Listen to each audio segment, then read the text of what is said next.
السلام علیکم ورحمۃ اللہ الحمد للہ وکفا وسلام علی حبیبہ المصطفى اما بعد فاعوذ باللہ من الشیطان الرجیم بسم اللہ الرحمن الرحیم ان اللہ وملائکتہ یصلون علی النبی یا ایہا الذین آمنوا صلوا علیہ وسلموا تسلیما اللہم صل علی سیدنا محمد وآلہ واصحابہ وبارک وسلم صلاة دائمة سرمدا ابدا بسم اللہ الرحمن الرحیم وَيَسْتَفْتُونَكَ فِي النِّسَاءِ قُلِ اللَّهُ يُفْتِيكُمْ فِيهِنَّ وَمَا يُتْلَى عَلَيْكُمْ فِي الْكِتَابِ فِي يَتَامَى النِّسَاءِ اللَّاتِي لَا تُؤْتُونَهُنَّ ما كتب لهن وترغبون أن تنكحوهن والمستضعفين من البلدان وأن تقوموا لليتامى بالقسط وما تفعلوا من خير فإن الله كان به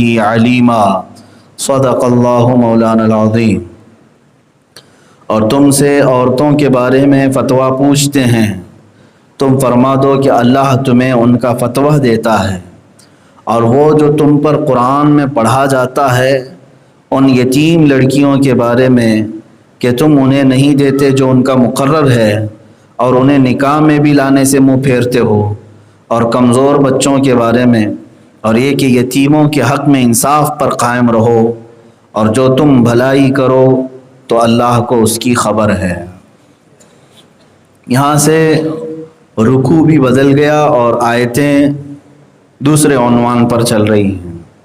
سب سے پہلا لفظ ہے یستفتونک، سوال کرتے ہیں یا فتویٰ پوچھتے ہیں۔ استفتاء عربی میں فتویٰ پوچھنے کو کہتے ہیں۔ فتوے کا لفظ تو مشہور ہے، آپ جانتے ہیں، آج بھی مسلمانوں کے درمیان رائج بھی ہے۔ کسی مفتی شرع سے، مفتی بھی کہتے ہیں فتویٰ دینے والے کو۔ فتویٰ لفظ کیا ہے؟ یہ عربک ورڈ ہے۔ فتویٰ کا مطلب ہوتا ہے کسی بھی آدمی نے سوال کیا تو اس کو دلیلوں کے ساتھ جواب دینا، اس کو فتویٰ کہتے ہیں۔ دلیلوں کے ساتھ جواب دینے کو کیا کہتے ہیں؟ فتویٰ کہتے ہیں۔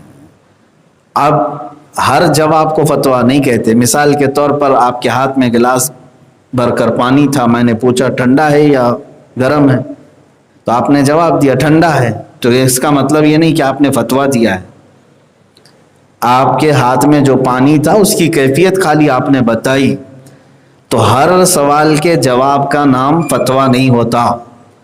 فتویٰ ایک مخصوص اصطلاح ہے شریعت میں کہ جب کسی نے سوال کیا تو جواب دینے والا اس کے عقیدے کے مطابق قرآن اور حدیث کے دلائل کے ساتھ اسے جواب دے، اسے فتویٰ کہتے ہیں۔ بات سمجھ میں آ گئی؟ فتویٰ یہ ہے۔ اور فتویٰ پوچھنے کو استفتاء کہتے ہیں۔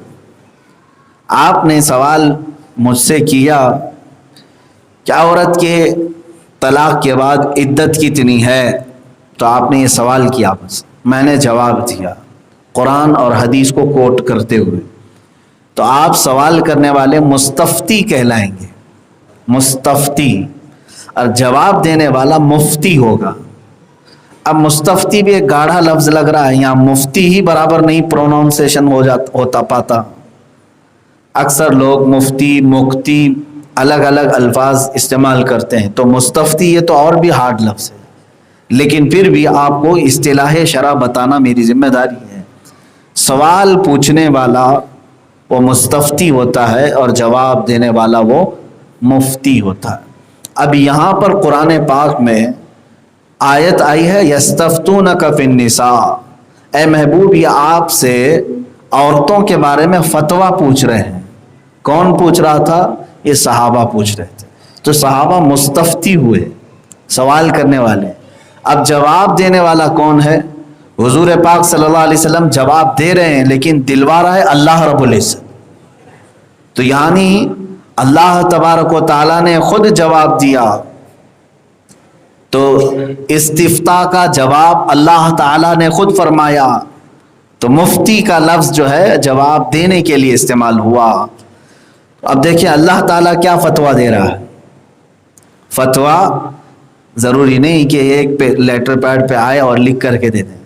قرآن پاک میں جب کسی نے اپنے رسول پاک سے سوال کیا تو فتویٰ رب تعالیٰ کی طرف سے آیا. کئی مرتبہ لوگوں نے سوال کیا الگ الگ معاملات. کچھ جگہوں پر اللہ نے یسألونک لفظ ارشاد فرمایا, جیسے یسألونک عن الاہلہ, اے محبوب یہ آپ سے چاند کے بارے میں سوال کرتے ہیں. یسألونک عن الساعہ, اے رسول یہ آپ سے قیامت کے بارے میں پوچھتے ہیں. یسألونک عن الروح, اے رسول یہ آپ سے سوال کرتے ہیں روح کیا چیز ہے. تو ان جگہوں پر سوال کا لفظ آیا ہے کہ آپ سے سوال کرتے ہیں. لیکن یہاں پر جو آیت آج ہم نے تلاوت کی, یہاں پر استفتاء کا لفظ ہے کہ یہ آپ سے فتویٰ پوچھ رہے ہیں. تو سوال کرنا اور ہو گیا, فتویٰ پوچھنا اور ہو گیا. اب فتویٰ جو جواب میں آئے گا وہ صرف آپ کی تسلی کے لیے نہیں ہے. مثال کے طور پر آپ نے مجھ سے سوال کیا کہ چاند شروع میں چھوٹا رہتا ہے, پھر بڑا ہو جاتا ہے, پھر چھوٹا ہو جاتا ہے, اس کی کیا حکمت ہے. میں نے جواب دے دیا. تو آپ نے صرف سوال کیا تھا اپنے دل کی تسلی کے لیے کہ معلوم کر لوں اس میں حکمت کیا ہے. جواب مل گیا. لیکن جو استفتاء ہوتا ہے وہ استفتاء دل کی تسلی کے لیے نہیں ہوتا, بلکہ جواب آئے تو اس پہ عمل ضروری ہوتا ہے. یعنی فتوے پر عمل واجب ہو جاتا ہے, کیونکہ اب وہ آپ کی شریعت آئی آپ کے پاس. یہ نہیں کہ آپ کو معلوم نہیں تھا, آپ نے سوال کیا, استفتاء کیا کہ وضو کرنے کے بعد میرے ہاتھ سے خون نکل کر کے بہہ گیا, مفتی صاحب اس کا مجھے جواب بتا دیں قرآن و حدیث کے مطابق میرا وضو رہا یا نہیں. آپ نے سوال کیا. اب جواب میں ہم نے بتایا خون کے نکل جانے سے وضو ٹوٹ جاتا ہے, وضو آپ کا ناقص ہو گیا قرآن پاک کی آیت کریمہ کے مطابق اور حدیث رسول صلی اللہ تعالیٰ علیہ وسلم کے مطابق. حضور پاک صلی اللہ تعالیٰ علیہ وسلم کے حدیث میں بھی اس کے جزئیے ملتے ہیں. تو ہم نے قرآن اور حدیث کو کوٹ کر کے اگر جواب دے دیا تو ایسا نہیں ہے کہ آپ ہنستے ہوئے ہاں دل کو تسلی ہو گئی چلے گئے, بلکہ اب آپ کو شریعت کا جواب ملا ہے, اب اس پر آپ کو عمر بھر عمل کرنا لازم ہے. فتوے کا مطلب سمجھ رہے آپ, عمر بھر اس پر عمل کرنا ہوگا. استفتاء کیا ہے تو پھر فتویٰ آنے کے بعد وہ شریعت ہے اس کے لیے. اب یہ فتوے کی اقسام اگر میں بتاؤں تو یہ لمبی ایک بحث ہو جائے گی. فتویٰ کسے کہتے ہیں اور آج اس کی شرعی حیثیت کیا ہے, فتویٰ کون صادر کر سکتا ہے کون نہیں کر سکتا, ایک بہت الگ ٹاپک ہے, ایک الگ عنوان ہے. لیکن فتوے کا احترام ضروری ہے کیونکہ فتوے کا لفظ قرآن پاک میں آیا, اللہ تعالیٰ نے اس کے متعلق فرمایا. اب لوگوں نے کیا فتویٰ پوچھا تھا حضور پاک صلی اللہ علیہ وسلم, وہ بھی سن لے. میں نے آیت کریمہ اور اس کا ترجمہ تو پڑھ دیا, شاید آپ کو سمجھ میں آ گیا ہو, پھر آپ کو تشریحاً عرض کرتا ہوں. اے محبوب یہ آپ سے عورتوں کے بارے میں فتویٰ پوچھتے ہیں, عورتوں کے بارے میں فتویٰ پوچھتے ہیں. کس بارے میں؟ عورتوں کے متعلق کیا چیز؟ عورتوں کے متعلق یہ سوال کرتے ہیں کہ ان کو وراثت میں حق ملے گا کہ نہیں ملے گا. جیسے بیویوں کو اگر ان کا انتقال ہو جائے, ان کے شوہروں کا انتقال ہو جائے تو ان کو وراثت ملے گی کہ نہیں, یا بیٹیاں ہیں لڑکیاں ہیں تو لڑکیوں کو باپ کی طرف سے وراثت ملے گی یا نہیں. یہ فتویٰ پوچھنے کے لیے حضور پاک صلی اللہ علیہ وسلم کے پاس لوگ آئے. پوچھنے کی وجہ کیا تھی؟ وجہ یہ تھی کہ ایام جہالت میں, دور جہالت میں عرب لوگ عورتوں کو وراثت نہیں دیتے تھے. مشرکین کا طریقہ تھا, وہ عورتوں کو وراثت کا حق نہیں دیا کرتے. اگر کسی عورت کا شوہر انتقال کر جائے تو اس عورت کو کوئی بھی اس کے شوہر سے حصہ نہیں ملتا, بلکہ الٹا اس کو کوستے کہ تو ایسی منحوس ہے کہ تیری وجہ سے تیرا شوہر انتقال کر گیا. یہی چیز ہندوستان میں بھی تھی. جس عورت کا شوہر انتقال کر جائے اس عورت کو منحوس سمجھتے تھے کہ یہ منحوس ہے, اور اس کو گھروں میں آنے نہیں دیتے تھے. ودوا عورت کو گھروں پہ آنے نہیں دیتے. کیوں؟ سارے لوگ مل کر کے یہی کہتے کہ یہ عورت کے اندر کچھ نہ کچھ برائی ہے جس کی وجہ سے اس کا شوہر انتقال کر گیا.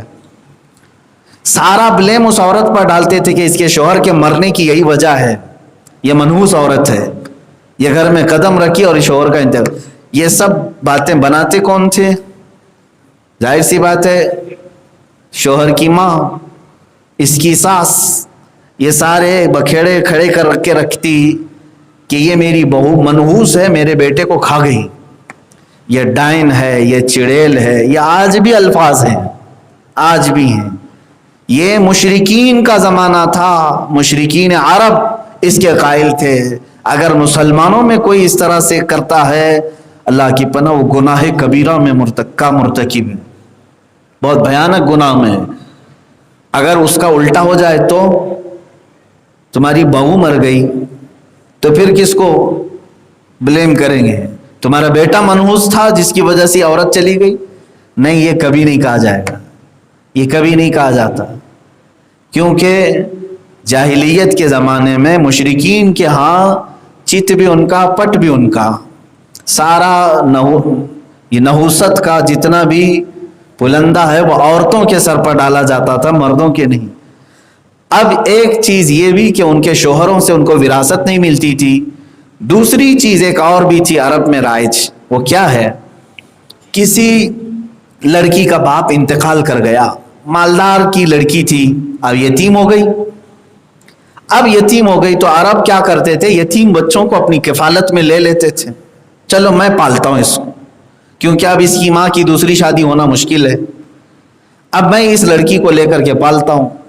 یتیم لڑکی کو لے کر کے پالتے تو تھے عرب, لیکن ان کی نیت خراب ہوتی تھی. کیا چیز؟ اس کے مال کے اوپر نظر ہوتی تھی. اس کا باپ جو مال چھوڑ کر کے گیا یتیم, تو یاد اگر وہ اچھی لگتی ان کو, خوبصورت ہوتی, تو خود ہی نکاح کر کے رکھ لیتے کہ مال کہیں دوسری جگہ نہ جائے. یتیم لڑکی کا مال ہے کہ اس کے باپ کی طرف سے اس کو جو ملا ہے, شادی کر لیں گے تو سب ہماری گھر میں رہے گا, شادی کر لیتے. اور اگر وہ بدصورت نظر آئی, اس کو اچھی نہیں لگی, تو شادی خود بھی نہیں کرتا اور دوسری جگہ شادی بھی نہیں کراتا, کیونکہ دوسری جگہ کرائے گا تو مال پورا ٹرانسفر ہو جائے گا, جس سے نکاح کر کے جیا جائے گا. یہ لڑکی پورا مال ادھر لے کر چلی جائے گی, اپنے باپ کی طرف سے جو کچھ بھی اس کے پاس حصہ ہے وہ سب لے کے چلی جائے. یہ دو برے رسم و رواج تھے مشرکین میں. ایک تو بیوی کو اس کے شوہر کا حق نہ دینا وراثت میں, اور دوسرا یتیم لڑکیوں کو پال کر کے عرب اگر اچھی نہ لگے تو نہ خود شادی کرتے, نہ دوسروں کو شادی کروا دیتے. اس کے مال پر قبضہ کر کے بیٹھے رہتے, اس کے مرنے کا انتظار کرتے, پھر اس کو کسی نہ کسی بہانے سے مار بھی ڈالتے. تو یہ طریقہ موجود تھا. اس کے بارے میں سوال ہوا, اب یہی فتویٰ پوچھا گیا تھا کہ شریعت اسلامیہ, میرے آقا صلی اللہ تعالیٰ علیہ وسلم کا دین حق, یہ کیا کہتا ہے؟ دین اسلام اس مسئلے میں کیا کہتا ہے؟ تو رب تعالیٰ جواب فرما رہا ہے, زبان رسول پاک کی ہے, کلمات رب ذوالجلال کے. قل اللہ یفتیکم فیہن, تم فرما دو کہ اللہ تمہیں ان کا فتویٰ دیتا ہے. وما یتلی علیکم فی الکتاب فی یتامی النساء اللاتی لا تؤتونہن, اللہ فرماتا ہے جو تم پر قرآن میں پڑھا جاتا ہے ان یتیم لڑکیوں کے بارے میں کہ تم انہیں ان کا حق نہیں دیتے اور انہیں نکاح میں بھی لانے سے منہ پھیرتے ہو. اور جو تم اور کمزور بچوں کے بارے میں, تو اب رب تعالیٰ جواب کیا فرما رہا ہے؟ ان تقوموا للیتامی بالقسط, اللہ کا جواب یہ ہے کہ یتیموں کے حق میں انصاف پر قائم رہو, جتنا اس کا حق ہے اسے پورا دو. اگر تمہیں وہ بھاگ گئی, ٹھیک اچھی لگی, نکاح کر لیا, ٹھیک ہے, زندگی بھر بیوی بن کر رہے گی. نکاح نہ کرنا ہو تو اس کے مال کی وجہ سے اسے روک کر کے رکھنا اور اس کے مرنے کا انتظار کرنا, یہ بہت بڑا گناہ ہے. اسے یا تو دوسری جگہ بیاہ کر کے دے دو, یا پھر اس کو اس کے مال کی مالک اسے بنا دو. اللہ تبارک و تعالیٰ نے یہ چیزوں کے بارے میں جواب فرمایا. اب عورتوں کے بارے میں آگے اور آ رہا ہے. آگے کی آیت میں وَإِنِ امْرَأَةٌ خَافَتْ مِنْ بَعْلِهَا نُشُوزًا أَوْ إِعْرَاضًا فَلَا جُنَاحَ عَلَيْهِمَا أَنْ يُصْلِحَا بَيْنَهُمَا صُلْحًا۔ یہ الگ مسئلہ ہے، لیکن یہاں سے شریعت اسلامیہ نے عورت کو کیا حصہ دیا وہ سنیں۔ عورت دو طریقے کی وارث بنتی ہے، شوہر سے دو طریقے کی وارث بنتی ہے۔ اس کے شوہر کا انتقال ہو گیا تو شوہر کے انتقال کے وقت یا تو اس کی اولاد ہوں گی یا نہ ہوں گی۔ اولاد تھی تو الگ حصہ ہے، اولاد نہیں تھی، بالکل نہیں تھی تو الگ حصہ ہے۔ کیا ہے؟ اب وہ وراثت کے جو کیلکولیشن ہے وہ پورا لکھ کر کے بتانا پڑتا ہے، پھر بھی اورل میں آپ کو اتنا بتا دیتا ہوں کہ اگر جیسے خالدہ کا شوہر زید ہے، زید کا انتقال ہوا، خالدہ کے گھر میں کوئی بچے نہیں تھے، تو شوہر کے مال سے نصف اس کو ربع یعنی چوتھائی حصے کی وہ مالک ہوگی اس کی وراثت میں۔ اور اگر اس کی اولاد تھی، زید کی کوئی اولاد اس سے تھی، تو زید کے انتقال کے بعد اس کی بیوی کو 8واں حصہ ملے گا، اس کو سمن کہتے ہیں۔ تو دو حالتیں ہو گئی، یا تو ربع چوتھائی حصہ ملنا ہے یا پھر 8واں حصہ ملنا ہے۔ 8واں حصہ یعنی شوہر انتقال کے وقت 80,000 روپے چھوڑ کر کے گیا تھا، 80,000 روپے چھوڑ کر کے گیا تھا، تو اس کا 8واں حصہ کتنا ہوگا؟ 10,000 روپے۔ تو یہ سمن کہلاتا ہے، یہ بیوی کا حصہ ہے۔ اولاد اگر ہے زید کی تو پھر ربع ہے، کتنا ہوگا؟ 20,000 ہو جائے گا، اس کا ڈبل ہو جائے گا۔ 80,000 چھوڑ کر کے گیا ہے تو ربع کتنا کہلائے گا؟ چوتھائی، 20,000، صحیح ہے۔ اور اگر اولاد ہے تو سمن 10,000۔ یہ تو میں ایک ایگزامپل دے رہا ہوں، ایسا نہیں ہے کہ آپ لے کر کے بیٹھ کر کے پورے مال میں 8واں نکال دیں گے، چوتھا نکال دیں گے۔ جب بھی وراثت کا مسئلہ آئے تو سارے وارثین لکھ کر کے آپ مفتی کے پاس پیش کریں کہ فلاں کا انتقال ہوا ہے، اس کے انتقال کے بعد اس کی بیوی ہے، اس کے بیٹے ہیں، اس کی بیٹیاں ہیں، اس کی ماں ہے، اس کے باپ ہیں، اس کے بھائی بہن، جتنے لوگ موجود ہیں وہ لکھ کر کے دیں، تب پھر وراثت کا صحیح جواب آپ تک پہنچایا جائے گا۔ ایسا نہیں کہ آپ بیٹھ کر کے الگ الگ خود سے ڈیوائیڈ کر لیں، اس کا کیلکولیشن ہے۔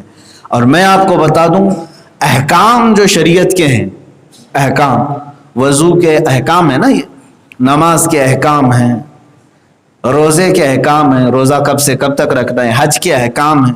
شریعت میں جو احکام آئے ان میں سب سے زیادہ احکام اگر قرآن میں کسی کے بیان کیے گئے تو وراثت کے احکام، سب سے زیادہ وراثت کے احکام قرآن میں بیان کیے گئے۔ اس کی اہمیت بھی سمجھو۔ اور میرے آقا صلی اللہ تعالی علیہ وسلم نے یہ بھی ارشاد فرمایا، قیامت کے قریب علم اٹھا لیا جائے گا، علم اٹھا لیا جائے گا، جاہلوں کو لوگ اپنا سردار بنا لیں گے، امام بنا لیں گے، اور ان سے فتویٰ پوچھیں گے۔ یہ حدیث پاک ہے مشکاۃ شریف، حضور صلی اللہ تعالی علیہ وسلم فرماتے ہیں جاہلوں سے لوگ فتویٰ پوچھیں گے، اور وہ جاہل بغیر علم کے فتویٰ دے بھی دیں گے، خود بھی گمراہ ہوں گے، امت کو بھی گمراہ کریں گے۔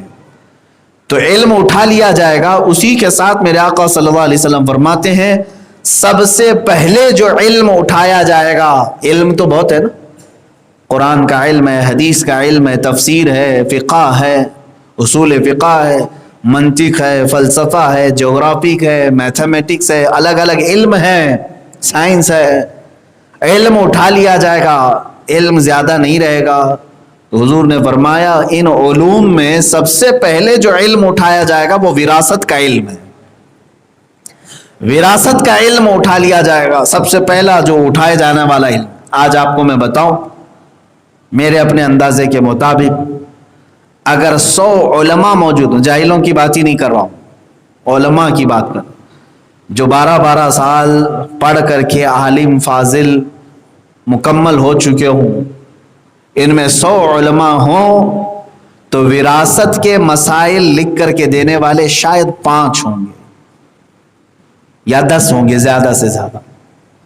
علماء کے اندر یہ چیز اب نہیں رہ گئی، عوام کی بات تو چھوڑو، کیونکہ اس سے ٹچ ہی نہیں رہا علماء کا. ظاہر سی بات ہے ٹچ کیوں نہیں رہا؟ عوام ان تمام باتوں کا سوال کرنا ہی چھوڑ چکی ہے. ان کو معلوم ہے سوال کریں گے تو جائیداد پھر کسی کے حق میں زیادہ چلی جائے گی، ادھر آ جائے گی. 2 بیٹے ہیں باپ کے، کروڑ روپے ہیں باپ نے چھوڑا ہے. 2 بہنیں بھی ہیں، سوال ہی نہیں کرتے، اب فتویٰ ہی نہیں پوچھتے. کیوں؟ انہیں معلوم ہے 1 کروڑ ہم دونوں بھائی 50-50 ڈیوائیڈ کر کے رکھ لیں گے، کون آنے والا ہے دیکھتے ہیں.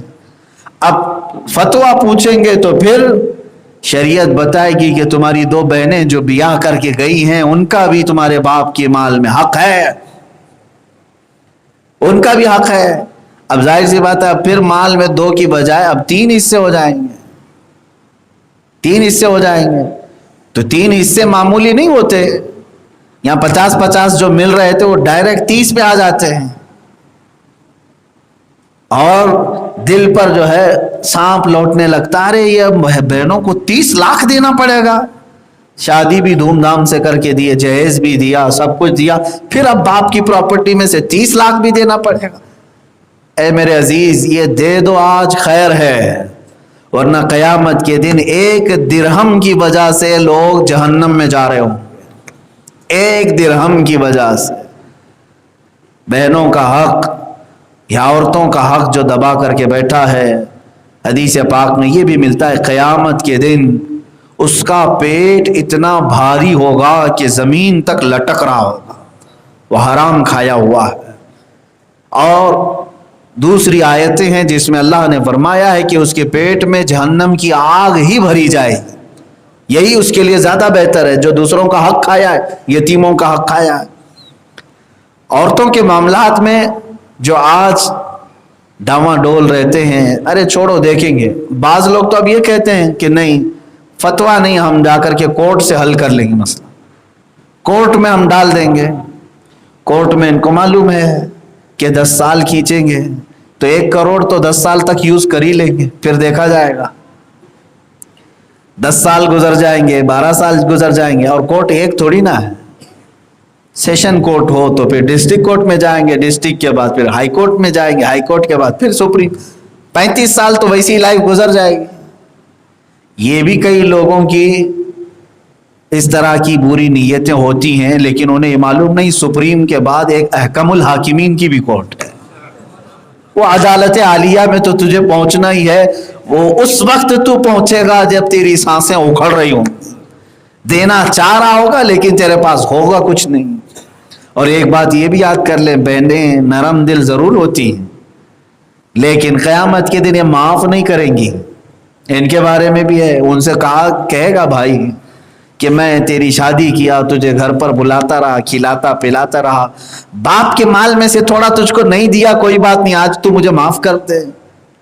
وہ بہنیں کہیں گی نہیں آج تو معاف کرنے کا کوئی دن ہی نہیں ہے، مجھے میرا مال نہیں چاہیے تھی، میرے باپ کا تو کھایا سو کھایا، مجھے تو آج تیری نیکیاں چاہیے. اس کے بدلے میں نیکیاں دے دے، جو کچھ بھی دنیا میں تھی پوری اٹھا کر کے دے دی جائیں. اور اگر نیکیوں سے کوڑا تھا، کچھ بھی نہیں تھا، تو وہ بہنیں اپنے گناہ اٹھا کر اس پر ڈال دیں گے، کم سے کم بوجھ تو ہلکا ہو جائے گا. اور اس دن وہ گناہوں کا انبار اٹھائے ہوئے دوزخ کی طرف جا رہا ہوگا. تو جن لوگوں نے حق تلفی کی ہے، فتویٰ پوچھنے کی بھی کیا ضرورت ہے؟ مسلمانوں اللہ کا خوف رکھو، دل میں ڈر رہے تو پھر آپ کو ادھر ادھر دھکے کھاتے ہوئے گھومنے کی بھی ضرورت نہیں. لوگ پھر کچھ ایسے بھی چالاکی کرتے ہیں، کہیں ایک شوشہ نکل جائے، 1 لاکھ تو بچ جائے کسی دوسرے فتوے سے، ہاں 2 لاکھ روپے بچ جائیں کسی اور ایک فتوے سے، معاذ اللہ رب العالمین. اگر تمہیں اللہ رب العزت کا خوف ہے تو یہ ہیلے بہانے ہرگز نہیں کرو گے، تمہیں رب تعالیٰ کا ڈر ہو بس. اب اللہ تبارک و تعالیٰ نے عورتوں کے متعلق فرمایا کہ ان کا حق دے دو. تو میں نے 2 صورتیں بتائی عورتوں کی. اگر اس کے شوہر کی اولاد تھی تو ربع ملے گا، یعنی 1/4 حصہ نہیں 8واں حصہ. اور اگر اولاد نہیں تھی، اولاد بالکل نہیں تھی، تو پھر اس کو اس کے مال کا 1/4 حصہ. پھر آپ پوچھیں گے باقی 3 حصے کہاں جائیں گے؟ سوال آپ کریں گے اولاد تھی ہی نہیں تو چوتھا ہی دے رہے اس کو، پورا پورا مال دے دو نا بیوی کو، بیٹے بھی نہیں بیٹیاں بھی نہیں. ایسا نہیں میرے عزیزوں، دوسرے وارثین دیکھے جائیں گے، اس کے شوہر کی ماں تھی یا باپ تھا یا پھر کوئی اور وارثین، پھر اس میں بٹ کر کے واپس پھر بیوی کو ملے گا، پھر بیوی کو آئے گا. یہ مسئلہ رد کا ہے. وراثت کے مسائل بہت طویل ہیں، بہت طویل ہے، بہت طویل. میں خود محسوس کرتا ہوں ایگزام میں، مفتی کورس کے بھی ایگزام میں، فضیلت کے بھی ایگزام میں، جو ہمارے آخری سال کے ہوتے ہیں، یہ وراثت کے مسائل پڑھائے جاتے ہیں. 3 گھنٹے 3.5 گھنٹے کا وقت ہوتا ہے ایک پیپر کا، اس میں صرف 2 ہی سوال آتے ہیں، اور وہ 2 سوال بھی حل نہیں ہو پاتے، آدھے رہ جاتے ہیں. یہ وراثت کے مسائل صرف 2 ہی سوالات ہیں، 3 گھنٹے میں وہ بھی حل نہیں ہو پاتے. آپ کو میں یہ صرف اور صرف اس کی اہمیت سمجھنے کے لیے بتا رہا ہوں کہ پورے ذہن کا اس پر حاضر رہنا، کس کا حصہ کتنا مل رہا ہے، کتنے اس میں سے نکل رہے ہیں. بہت ساری چیزیں ہیں، یہ سب دیکھا جائے گا کہ باپ سے پہلے بیٹے کا انتقال ہو گیا، باپ سے پہلے بیٹی کا انتقال تو نہیں ہوا، کیونکہ پھر اس کو وراثت میں حصہ نہیں ملے گا. شریعت کی بہت ساری اصول ہیں. خیر، عورتوں کے حقوق کے متعلق 2 صورتیں بتائی شوہر سے اس کو ملنے والی. اب یہ تو رہی بات شوہر سے ملنے کی، تو کیا شادی ہو جانے کے بعد عورت خالی اپنے شوہر سے ہی لے گی؟ نہیں، وہ اپنے مائکے سے بھی لے گی، اس کے باپ سے بھی اسے ملے گا. اگر عورت 70 سال کی بھی ہو جائے اور اس کے باپ کا کوئی حصہ موجود ہے تب بھی اسے ملے گا. یہ نہیں ہے کہ غیر شادی شدہ تھی، چھوٹی بیٹی ہے اس لیے اس کو دینا پڑے گا. نہیں، شادی ہو گئی ہو، وہ اماں بن گئی، وہ نانی بن گئی، وہ دادی بن گئی ہو، تب بھی وہ اپنے باپ کا حصہ لے گی. یہ قرآن کی طرف سے حکم ہے، اللہ کی بارگاہ سے. عورت اپنے باپ کی طرف سے جو اس کا ترکہ ہے وہ ضرور لے گی. اب یہاں ایک صورت آتی ہے جو مرد حضرات کرتے ہیں بہت سارے، اس مسئلے کو بھی سن لیں. عورتیں ایموشنل جلدی ہوتی ہیں اور بلیک میل بھی ہوتی ہیں. یا تو ان کا شوہر بلیک میل کرے گا، کئی جگہوں پر ایسا ہوتا ہے ایموشنل کر کے، یا تو پھر اس کے گھر والے بھائی رو دھو کر کے. کس لیے ایموشنل کریں گے؟ معاف کرانے کے لیے. شوہر اپنا مہر معاف کرانے کے پیچھے پڑا رہتا ہے. شوہر اپنا مہر وہ ہوتا بھی کتنا ہے. پہلے کے دور میں اکثر یہی ہوا، اکثر لوگ، اب تو الحمدللہ نکاح کے وقت ہی لوگ دے رہے ہیں، اچھی بات ہے. پہلے اکثر لوگ مہر معاف کرانے کے چکر میں ہی ہوتے تھے. ارے میری بیوی معاف نہیں کرے گے تو پھر کہاں جائے گی؟ اس کو رہنا ہے نا اب ساتھ میں. تو یا تو اس کو پیار و محبت میں لے کر کے اس کو مہر معاف کرانا، یا پھر میکے والے بھائی رو دھو کر کے کہ ہم نے شادی میں بڑا خرچہ کیا، تجھے اچھے سے اچھا گھر دیا، ہمارے بھی بال بچے ہیں، چھوڑ دو یہ مال. تو چھوڑ کر کے آ گئی بھیا کے لیے، ٹھیک ہے کوئی بات نہیں، میرا بھائی میرے جگر کا ٹکڑا ہے، معاف کر دیا. یہ معاف کرنے کا رواج کیا ہے؟ اسی میں اور ایک معاف کرنے والی بات بھی آتی ہے، جیسے انتقال کے وقت دودھ بخشانے والا ایک مسئلہ ہوتا ہے. بہت سارے لوگوں میں ہوتا ہے کہ اگر بیٹے کا انتقال ہو گیا تو ماں سے پوچھتے ہیں کیا تو نے دودھ معاف کر دیا؟ دودھ معاف کر دیا، یہ بھی چیزیں ہوتی ہیں. تو یہ عورتوں سے جو معاف کرایا جاتا ہے اس کی کیا حیثیت ہے؟ اصل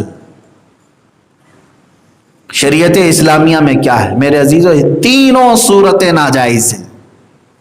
مہر معاف کرانے والا بھی دینے کی طاقت تھی، اس کے باوجود اس کو مہر دینے سے وہ منع کیا، یا پھر کسی طرح اسے ایموشنل کر کے اسے معاف کرایا. اللہ تو تمہارے دل کے ارادوں کو جانتا، اللہ جانتا ہے. اور عورت کیوں معاف کر رہی ہے؟ وہ بطیب خاطر نہیں، دل کی خوشی سے نہیں معاف کر رہی ہے. اسے معلوم ہے معاف کرنے کے علاوہ اس کے پاس کوئی چارہ ہی نہیں ہے. اگر یہی 5,000 7,000 کے مہر کو لے کر کے وہ سوچتی ہے کہیں کھٹ پٹ شروع ہو گئی تو پھر زندگی لمبی ہے شوہر کے ساتھ، پھر کائے کے لیے کڑواہٹ لوں، معاف کر دو، ہے کتنا 5-7 ہزار، مہینے کا خرچہ تو دے ہی رہا ہے، سب کچھ دلا ہی رہا ہے. یہ سوچ کر کے عورت اسے اس کا مہر معاف کرتی ہے. ایک صورت یہ بھی ناجائز کی. اور جو وراثت میں اس طرح سے بٹنے سے پہلے اپنی بہنوں کو کہہ دیتے ہیں ابا کا حصہ اتنا اتنا تھا، تمہارے حصے میں بھی 2-2 لاکھ آ رہے ہیں، اگر تم اپنے بھائیوں کے لیے ان کے بچوں کے لیے چھوڑ دو تو ٹھیک ہے، یا چلو 2-2 لاکھ آ رہے ہیں 20-25 ہزار لے لو خوشی سے۔ دونوں کو ایک ایک گفٹ دے دیا اور کہا معاف کر دو اپنے بھائیوں کو۔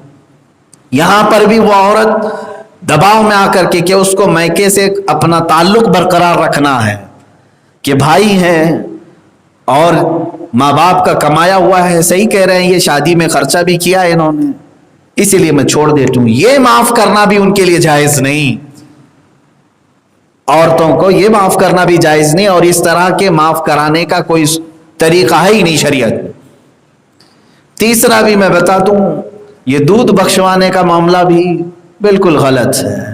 ماں اگر کہہ بھی دے کہ میں نے دودھ معاف کر دیا تو یہ اس کی اخلاقی ذمہ داری کے اخلاقی طور پر وہ کہہ رہی اپنے بیٹے سے رضا کے لیے، ورنہ دودھ پلانا ماں کا حق ہے۔ قرآن پاک میں اللہ نے فرمایا والوالدات یرضعن اولادہن حولین کاملین، ماؤں کے اوپر یہ ذمہ داری ہے کہ وہ اپنے بچوں کو 2 سال دودھ پلائیں، نہیں پلائیں گی اور اگر بچہ قیامت کے دن اللہ کی بارگاہ میں مقدمہ کرے گا تو الٹا ماں پکڑی جائے گی۔ ماں دودھ پلا رہی ہے، یہ اس کا حق ہے بچے کا، کیونکہ اللہ تبارک و تعالیٰ نے تیرے سینے میں دودھ رکھا۔ ہاں یہاں وہ لوگ، وہ عورتیں برا نہ سمجھیں جو اپنے بچوں کو کسی وجہ سے جلدی چھڑا دی، قطرہ 2 قطرہ بھی اگر پیا ہے تو ماں نے اس کو دودھ پلایا۔ یہ اور بات ہے کہ کوئی 6 مہینے پلائے، کوئی 4 مہینے پلائے، کوئی سال بھر پلائے، لیکن بچے کا حق 2 سال تک پلانے کا ہے۔ اگر اس میں مدت میں کمی کرتی ہے ماں اور بچے کی طبیعت پر کچھ فرق نہیں پڑتا تو کوئی حرج نہیں، کوئی حرج نہیں۔ لیکن یہ جو سلسلہ ہے ہمارے علاقے میں اکثر ہوتا ہے، اگر چھوٹا بچہ انتقال کر گیا یا کوئی جوان بیٹا ماں موجود ہے تو اس کو جنازے سے اٹھانے سے پہلے پوچھتے ہیں دودھ بخشا تم نے، دودھ معاف کیا تم نے؟ وہ عورت کہتی ہے کہ ہاں میں نے دودھ معاف کیا۔ یہ طریقہ اسلام میں کوئی ہے ہی نہیں۔ یہ 3 صورتیں بتایا، شوہر مہر معاف کرا رہا ہے، بھائی وراثت میں سے جائیداد معاف کرا رہے ہیں، اور یہاں بیٹے ماں سے دودھ معاف کرا رہے ہیں۔ سارے معاف کرانے کے طریقے عورت کے اوپر ہی ہیں، عورت کے اوپر ہی ہے۔ تم بھی عورت کو کچھ معاف کر دیتے، تم بھی عورت کو کسی جگہ پر معاف کر دیتے۔ ہاں اب طریقہ کیا ہے، بھائیوں کے لیے میں بتاتا ہوں، وراثت اس سے معاف کروانا ہے تو پہلے اس کے 2 لاکھ جو بنتے ہیں وہ دے دو اس کے ہاتھ میں، جو اس کا حق ہے اسے دے دو۔ دینے کے بعد اگر وہ قبضہ کر لی اپنے ہاتھ میں، پھر وہ اپنے دل سے تمہیں 1 لاکھ دے، 2 لاکھ دے، 1.5 لاکھ دے، جتنا دے دے، یہ تمہارے لیے جائز ہے۔ دیا بھی نہیں، ابھی حصہ نکالا بھی نہیں، اس سے پہلے معاف کرا رہا ہے، یہ طریقہ جائز نہیں، یہ طریقہ جائز نہیں۔ اسی طرح مہر کے متعلق، تم نے مہر باندھا تھا 7,000 روپے اس عورت کے ہاتھ میں پکڑا دو کہ یہ تمہاری مہر ہے، 10,000 ہے، یہ تمہارا مہر ہے۔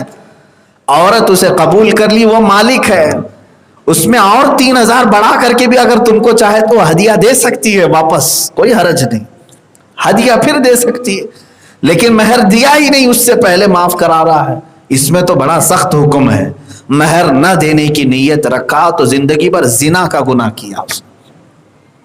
مہر حق شرع ہے، تو ان مسائل کو ضرور یاد رکھیں میرے عزیزو۔ اب جو قرآن پاک میں جن کے متعلق آیا ہے وہ یتیم بچیوں کے بارے میں۔ یتیم لڑکیاں جو نابالغ ہوتی تھیں، ان سے عرب کیا کرتے تھے، باپ کی وراثت لے کر کے بیٹھی ہے لڑکی، یتیم ہے، اب اس کو کوئی عرب لے کر کے پالتا تھا، اس کی نیت کیا ہوتی تھی، اس کا مال پورا میں لے لوں گا۔ اب اس کا مال لینے کے لیے یا تو پھر اس سے شادی کرتا تھا، شادی کرے گا بیوی بن کر رہے گی، مال پورا اس کے پاس رہے گا، اور اگر شادی اس کو نہیں کرنا ہے تو ایک کام اور کرتا تھا۔ وہ کیا کرتا تھا، دیکھ بیٹی میں تجھے کب سے پالا ہوں، تیرا باپ تو دنیا سے پہلے ہی رخصت ہو گیا، 8 سال 10 سال میں نے تیری پرورش کی، لہٰذا وہاں بھی ایموشنل کرتا ہے، لہٰذا تیرے باپ سے جو جائیداد ملی ہے نا وہ سب میرے نام کرتے، تو رہنا تو میرے ہی گھر میں ہے نا، میری ہی چھت کے نیچے رہنا۔ وہ لڑکی نابالغ اگر وہ کہہ دیتی ہے کہ ٹھیک ہے، اب نیا باپ یہی ہے نا اس کے لیے کہ ابا یہ سب مال تو تمہارا ہی ہے، اگر وہ معاف کر بھی دے تو بھی جائز نہیں. یتیم کا مال وہ معاف کر بھی دے تو بھی اس شخص کو لینا جائز نہیں. ان الذين ياكلون اموال اليتامى ظلما انما ياكلون في بطونهم نارا وسيصلون سعيرا. اللہ فرماتا بے شک وہ لوگ جو یتیموں کا مال ناحق کھاتے ہیں بے شک وہ اپنے پیٹ میں جہنم کی آگ بھرتے ہیں، ان قریب اللہ انہیں دوزخ میں جھونک دے گا، دوزخ میں چلے جائیں. میرے عزیزو، یتیموں کے مال کے متعلق بہت سیریس رہنا ہے. ان کا ایک پیسہ بھی تمہارے لیے وبال جان بن جائے گا، ہلاک ہو جاؤ، برباد ہو جاؤ. دوسروں کے مال کے لیے اتنی تاکید نہیں آئی جتنا یتیموں کے مال کے لیے آئی. یتیموں کے لیے کیونکہ وہ اللہ رب العزت کی طرف سے خصوصی درجے میں ہے. دو لوگوں کے متعلق کہا گیا، ایک بیوہ عورت اور دوسرا یتیم بچہ. یہ جب ہاتھ اٹھاتے ہیں دعا کے لیے تو اللہ اور ان کے درمیان قبولیت کے لیے کوئی حجاب نہیں، براہ راست ان کی دعائیں قبول ہوتی ہیں. یتیم کے لیے اور بیوہ کے لیے احکام آئے، اس لیے ان کو نہ چھیڑو نہ ان کا مال لو. بہت سارے لوگ بیوہ عورتوں کے مال کھا گئے، کچھ یتیم بچوں کے مال کھا گئے. یہ دونوں صورتیں حرام کی اور جہنم کی آگ بھرنے کی. تمہیں معلوم نہیں یتیم بچوں کے متعلق حدیث مصطفیٰ صلی اللہ تعالیٰ علیہ، ایک صحابی آئے ہیں حضور پاک صلی اللہ تعالیٰ علیہ وسلم کی بارگاہ میں عرض کرتے ہیں، آقا میرا دل بہت سخت ہو گیا ہے، قرآن کی آیتیں سنتا ہوں، نماز پڑھتا ہوں، لیکن آنکھوں سے آنسو کبھی نہیں آتے ہیں، اللہ کی یاد میں رونا نہیں آتا. اور دوسرے صحابہ پھوٹ کر کے رو پڑتے ہیں، جہنم کے خوف سے وہ رونے لگ جاتے ہیں، لیکن مجھے ایسا نہیں ہوتا. جس کو ایسا ہوتا ہو اس کے لیے علاج میرے آقا نے کیا فرمایا؟ حضور پاک صلی اللہ تعالیٰ علیہ وسلم نے اس صحابی سے فرمایا، دیکھو جاؤ کوئی یتیم بچہ ہو تو اسے لے لو اور اس کے سر پر شفقت کے ساتھ ہاتھ پھیرو، اللہ تمہارا دل نرم فرمائے گا. یہ علاج میرے آقا نے فرمایا. یہاں وظیفے پہ وظیفے پڑھ رہے ہیں دل کو صاف کرنے کے لیے، تسبیح پہ تسبیح گھما رہے ہیں، لیکن دل کی نرمی میرے آقا نے فرمایا یتیموں کے سر پر ہاتھ رکھو. یتیموں کی کفالت کرنا اتنا بڑا ثواب ہے. میرے آقا فرماتے انا وکافل الیتیم ہاکذا، یہ انگلیاں یہ دیکھ رہے ہیں آپ، ہاتھ کا یوں اشارہ کیا حضور صلی اللہ علیہ وسلم، یہ ہاتھ یوں دکھا کر کے منبر پر فرمایا انا وکافل الیتیم ہاکذا. یہ حدیث میں ہے اس لیے میں بھی ہاتھ دکھا رہا ہوں. اللہ کے نبی صلی اللہ علیہ وسلم نے فرمایا میں اور یتیم بچے کی پرورش کرنے والا قیامت کے دن ایسے ہوں گے جیسے دو انگلیاں. کیا مطلب؟ اتنا قریب وہ حضور کے ساتھ کھڑا ہوگا جیسے شہادت کی انگلی اور بیچ کی انگلی موجود. یہ میرے آقا صلی اللہ تعالیٰ علیہ وسلم نے فرمایا. اور ایک حدیث پاک یہ بھی ملتی ہے، اللہ کے نبی صلی اللہ تعالیٰ علیہ وسلم کسی راستے سے گزر رہے تھے، رات کا وقت تھا. رات کے وقت ایک گھر پر خوب روشنی تھی. یہ لائٹنگ کا زمانہ نہیں ہے کہ چائنا کی لائٹنگ لگا کر کے وہاں پر کچھ فوکس کیا گیا ہو. مدینہ رسول کی بات ہے 1400 سال پہلے. رات کا وقت ہے لیکن چھت کے اوپر سے لے کر آسمان تک روشنی نظر آ رہی. یہ اہل بصیرت کی دیکھنے والی روشنی ہے. صحابہ نے رک کر کے دیکھا اور حضور سے پوچھا کہ آقا یہ ایک گھر الگ روشن دکھتا ہے، آسمان سے لے کر ان کے گھر کی چھت تک نور ہے، روشنی ہے. اللہ کے نبی صلی اللہ تعالیٰ علیہ وسلم نے فرمایا یہ نور ہے اللہ کی طرف سے، اس گھر کے انعام پہ ہے، یہ اتارا گیا ہے. کہا کیوں؟ میرے آقا نے فرمایا جاؤ دیکھو اس گھر میں دو میں سے ایک کام ہو رہا ہوگا. جاؤ اس گھر میں جا کر دیکھو دو میں سے ایک کام ہو رہا ہوگا. یا تو اس گھر میں یتیم بچے کی پرورش ہو رہی ہوگی، یا تو پھر آج ان کے گھر میں بیٹی کی پیدائش ہوئی ہوگی. اللہ کے نبی صلی اللہ تعالیٰ علیہ وسلم نے فرمایا. صحابہ فرماتے ہم جا کر کے دیکھتے ہیں اس گھر میں تو پتہ چلا کہ آج ہی رات ان کے گھر میں ایک بچی کی ولادت ہوئی. یتیم کی پرورش اور بیٹی کی پیدائش یہ دونوں اللہ کے نور کو حاصل کرنے کا سبب ہے. وہ کتنے برے لوگ ہیں جو بیٹی کی پیدائش پر منہ پھیر لیتے ہیں، ناک بھون سکیڑ لیتے ہیں، افسوس کرتے ہیں پھر بیٹی ہو گئی، پھر بیٹی ہو گئی. کچھ جاہل تو ایسے بھی ہیں جو دوسروں کو تانا مارتے ہیں، ارے دیکھو اس کو تیسری بھی بیٹی ہوئی، چوتھی بھی بیٹی ہوئی. بیٹا اور بیٹی کیا تمہاری فیکٹری سے نکل کر کیا رہے ہیں؟ اللہ رب العزت دے رہا ہے. اللہ کریم جس بندے پر جتنی مہربانی فرمانا چاہے. میرے آقا صلی اللہ تعالی علیہ وسلم کو میرے مولا نے 4 بیٹیاں عطا فرمائے. یہاں دوسری ہو جائے تو لوگوں کو ٹینشن ہے، تیسری ہو جائے تو اور گھبراہٹ ہے. بلکہ بعض جگہوں پر میں نے یہ بھی سنا، دوسری بیٹی تھی، چھوٹی بیٹی تھی، عورت پریشان تھی، بہت پریشان تھی، اور آئی ہمارے پاس، تیسرا حمل تھا. اتنی گھبراہٹ میں کہنے لگی کہ کچھ تو حضرت تعویذ کر دیں، کچھ تو بتا دیں کہ بیٹا ہو جائے. کہا یہ اللہ کی مرضی میں دعا کرو. ہاں کچھ وظیفے ضرور ہیں، اللہ کی بارگاہ میں بیٹا مانگ سکتے، لیکن وہ عورت کچھ زیادہ ہی ٹینشن میں.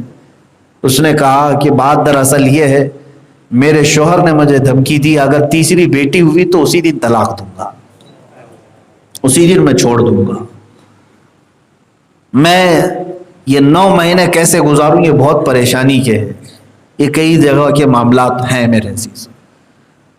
بلکہ ایک بہت بڑے شخص کو میں ایسا بھی جانتا ہوں پرسنلی طور پر، وہ شریعت کے معاملات میں بہت آگے پیچھے رہنے والے، باشرح، بلکہ لوگوں کو بہت سارے دم دعا تعویذ بھی کرنے والے. واللہ عالم مولانا ہے یا نہیں معلوم نہیں، لیکن ہزاروں لوگوں کو دعا کرتے ہیں، تعویذ بھی دیتے ہیں. کئی لوگ آتے ہیں ان کے پاس الگ الگ چیزوں کے لیے. ان کو خود 3 بیٹیاں ہیں، پہلی ہوئی، دوسری ہوئی، تیسری ہوئی. اور وہ صاحب کہہ رہے تھے کہ دوسری سے ہی وہ عمل کر رہے ہیں بیٹے کے لیے. وہ خود بھی اپنی بیوی پر جو عمل کرنا ہے بیٹا ہونے کے لیے وہ بھی کر رہے ہیں، تب بھی نہیں ہوئی، عمل فیل ہو گیا. تیسرے مرتبہ پھر انہوں نے بیٹے کے لیے کچھ وظیفہ کیا، عمل کیا، وہ بھی فیل ہوا. اور حیرت کی بات یہ ہے کہ بہت سارے لوگ ان سے تعویذ لے کے جاتے ہیں بیٹوں کے لیے، بیٹیوں کے لیے، وہ خود دوسروں کو لکھ کر کے دیتے ہیں. اور تیسری جب بیٹی ہوئی تو اس شخص کی ایک بات مجھے بہت بری لگی، اپنی بیوی کو چھوڑ دیا اور دوسری شادی کر لیا.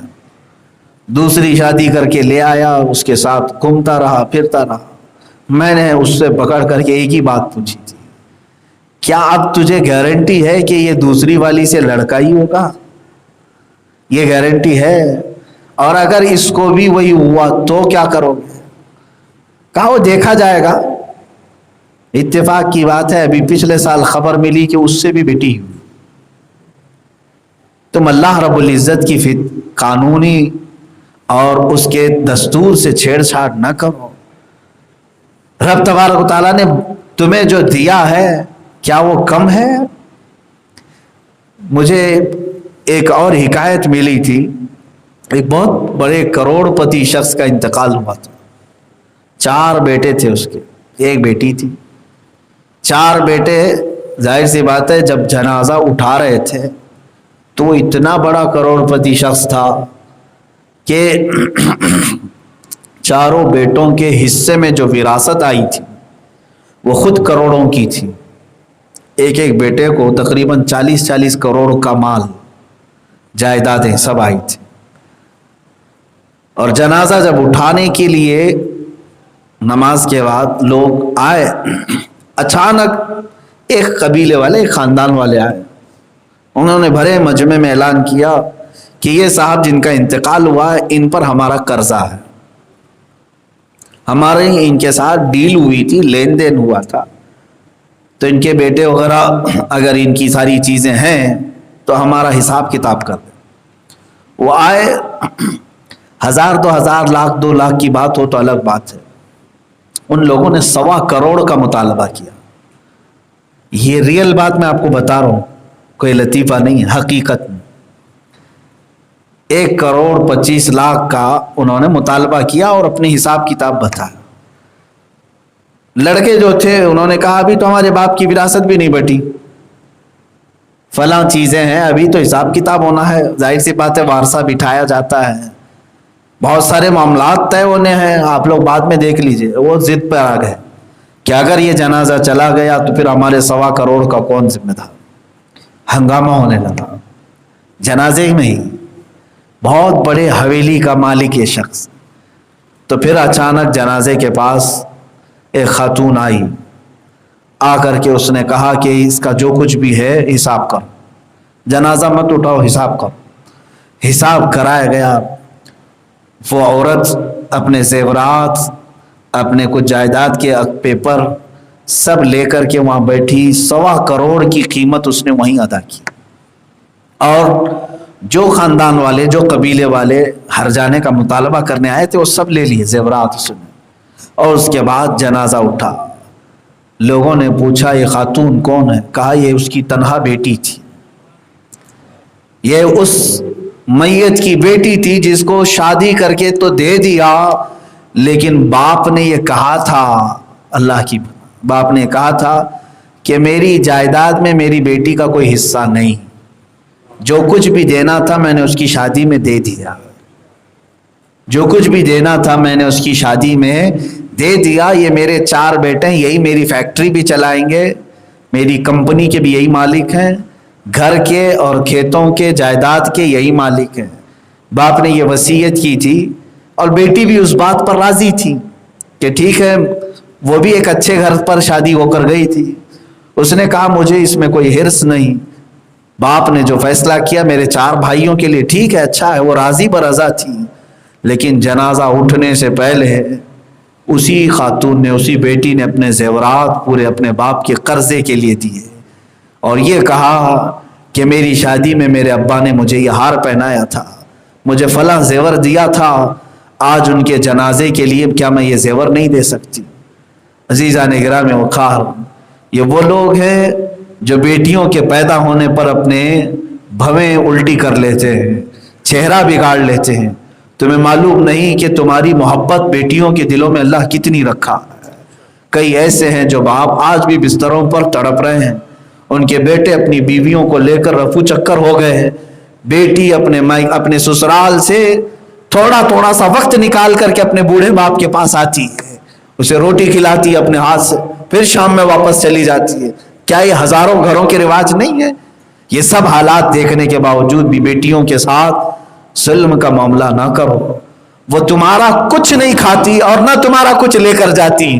جس دن وہ تمہارے گھر آئی 10 دروازے مولا نے الگ تمہارے لیے کھولے ہیں، تمہارے رزق کے الگ دروازے کھولے، اور بلکہ یہاں تک فرمائے گا شادی کر کے وہ کسی کے گھر میں آتی ہے تو وہ دلہن جس گھر میں آئی اس دن رزق کا اس کے گھر میں بھی الگ دروازہ کھولا ہے۔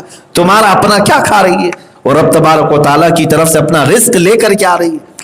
تو عورتوں کے معاملے میں اس قدر ہلکا پن، اور اس کو میں کہتا ہوں ذلیل لوگ ہیں وہ جو صرف جائیداد اور مال کے ہوس میں ان کمزور مخلوق کے ساتھ ظلم کرتے ہیں۔ اللہ تعالیٰ نے تمہارے ہاتھ کے نیچے انہیں رکھا ہے۔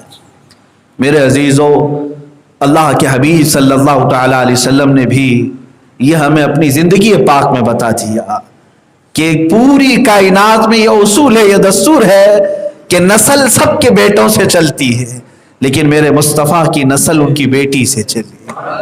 میرے آقا صلی اللہ تعالیٰ علیہ وسلم کی لخت جگر سیدہ کائنات فاطمہ الزہرا رضی اللہ تعالیٰ عنہا سے چلی۔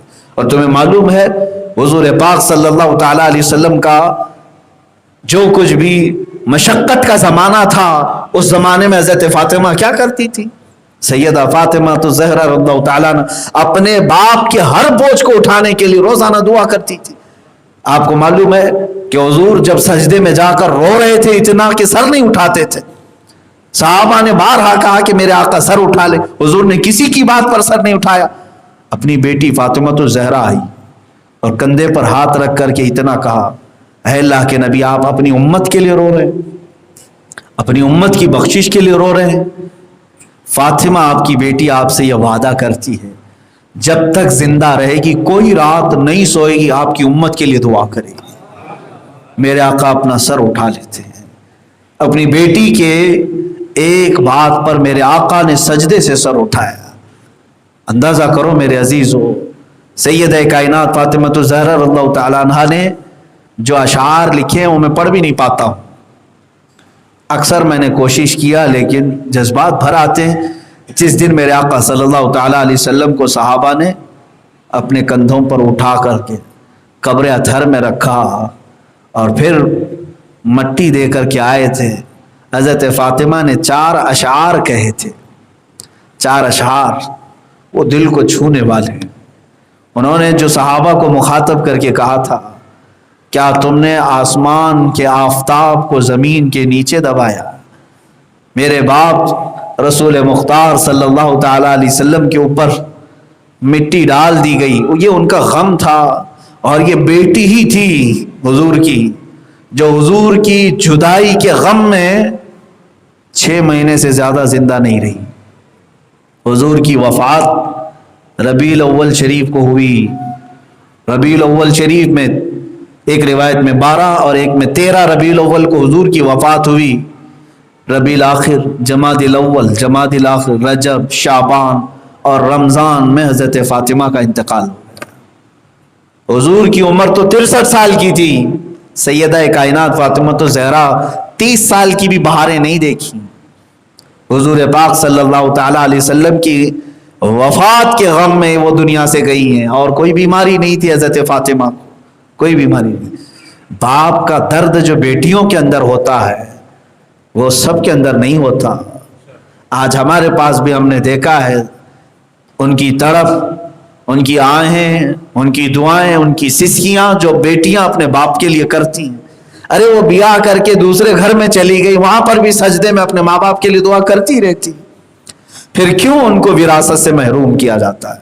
کیوں ان کو ترکے اور جائیداد سے ہٹایا جاتا ہے؟ وہ بھائی جو اپنے بہنوں کا حق مار کر کے بیٹھتے ہیں، یاد رکھو تمہارے گھر میں بھی اگر اللہ نے بیٹی دی ہے تو کہیں ایسا نہ ہو کہ تمہاری بیٹیوں کو بھی کوئی ٹھکرا دے، تمہاری بیٹیوں کو بھی کوئی اس طرح در در کی ٹھوکروں پر مجبور نہ کرے۔ اپنی بہنوں کا حق پورا دو۔ یہاں تک کہ بہنوں کے متعلق یہ بھی فرمایا کہ جب وہ آئیں تو ان کا استقبال کرو۔ کبھی کبھار وہ آتی ہیں، یہاں ایسا ہو جاتا ہے کہ کچھ گھروں میں ہوں گی جو بہنیں گھر خراب کرنے کی کوشش کرتی ہوں، کچھ گھروں میں ہوں گی اللہ ماشاء اللہ، باقی اکثر تو یہ ہوتا ہے کہ وہ صرف اور صرف اپنے دل کی تسلی کے لیے اپنے ماں باپ کے گھر آتی ہیں، بھائیوں کے ہاں آتی ہیں۔